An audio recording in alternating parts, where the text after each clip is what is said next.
kedua kami. Perkenalkan, nama saya Jihan Zaskia. Saya Zahra Ninja. Saya Rasyidianti. Saya Frida Hasan Sabrina. Pada kali ini kita akan membahas tentang bullying di lingkungan sekolah.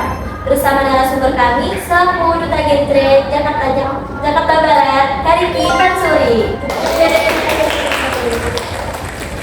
Halo Kariki, sebelumnya kami berterima kasih sebanyak-banyaknya karena telah menjadi narasumber kami pada kesempatan kali ini. Nah, sebelum kita mulai, gimana nih perasaan Kariki karena telah menjadi narasumber kami? Perasaan saya sebelumnya saya mau ucapin terima kasih atas kalian bersama dengan saya, karena dengan ini juga saya merasa bahwa saya bisa lebih mengembangkan apa yang diperjuangkan juga oleh kami di forum genre, bahwa kesetaraan dari setiap remaja itu berarti dan setiap remaja juga mempunyai hak sama untuk mendapatkan kualitas yang sama. Thank you banget sebelumnya buat kalian. Oke, untuk mempersingkat waktu, kita langsung masuk ke pembahasan aja ya Kak. Menurut Kariki, bullying itu apa sih? Dan apa faktor yang melatar belakangi seseorang melakukan tindakan bullying? Oke, bullying ya. Bullying itu sendiri kan dari kata bahasa Inggrisnya artinya perundungan dalam bahasa Indonesia. Itu adalah suatu tindakan yang, kalau menurut saya itu suatu tindakan yang bertujuan untuk menjatuhkan seseorang bukan hanya secara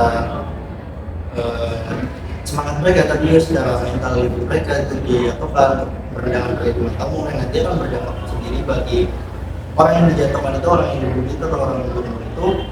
Dia kan mengalami pertama masalah kesehatan mental, juga ada masalah gangguan psikis mereka untuk bisa berkembang, dan juga bisa mengganggu fungsi sebagai kita pelajar, itu bisa mengganggu kegiatan belajar dan mengajar. Nah, untuk yang melatar belakangnya biasanya ada berbagai macam faktor, bisa aja dari pelakunya ini tuh tadinya dia tuh korban tadinya, tapi karena dia merasa kok dulu diginiin ya, gue mau ngelakuin yang sama ke orang lain gitu. Nah, itu yang berkelanjutan.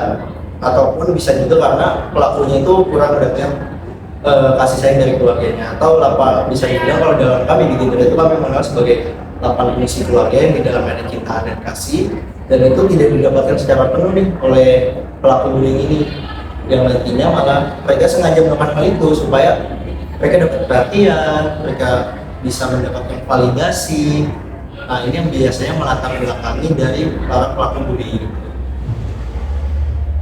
Selanjutnya, apa sih Kak dampak yang akan terjadi sama korban setelah tindakan bullying?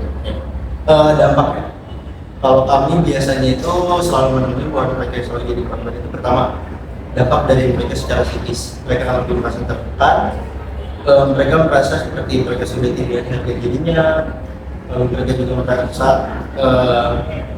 semua orang itu jahat sama mereka, dan nantinya akan berujung pada depresi. Bahkan kasus yang paling mungkin sekarang lagi naik-naiknya itu bunuh diri atau melompat dari mereka pun, supaya mereka itu bisa bilang cara itu mereka untuk menghindari orang-orang yang membunuh mereka atau mau mengakhiri kehidupan mereka. Itu dampaknya. Kalau untuk sebagai pelajar itu biasanya selain depresi juga nilai mereka kurang.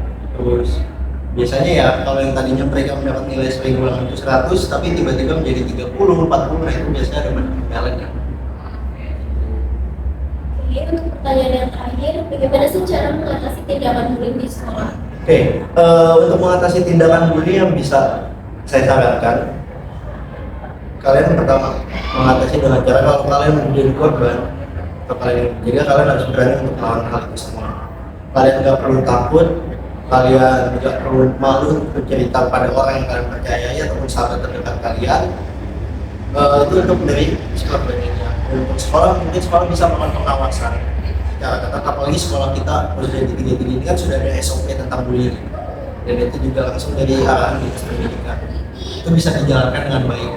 Yang nantinya juga untung ya, sekolah kita itu sudah ada PKR teman-teman, atau pusat informasi konflik remaja, yang di dalam itu bisa menjadi tempat kalian wadah untuk kalian bercerita, untuk mencari bantuan, karena dalam salah satu fungsi dari PKR itu juga bisa menjadi advokasi teman-teman untuk membuktikan hak teman-teman bisa nih di dalamnya terpenuhi dengan baik.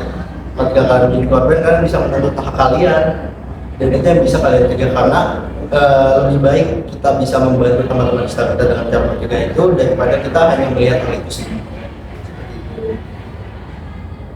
Setelah saya mewawancarai Kariki, kami ucapkan terima kasih sebesar-besarnya kepada Kak menyempatkan waktunya untuk membantu proyek dari Dengan telah dijawab pertanyaan oleh Kak Diki, wawancara kita pada kali ini telah berakhir. Cukup sekian. Wassalamualaikum warahmatullahi wabarakatuh.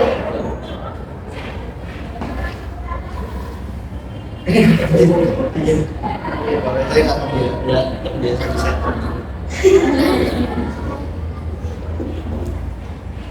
Dan thank you. Iya, Kak Diki. Nggak usah. Serius buat kalian aja. Jadi thank you. Keren banget.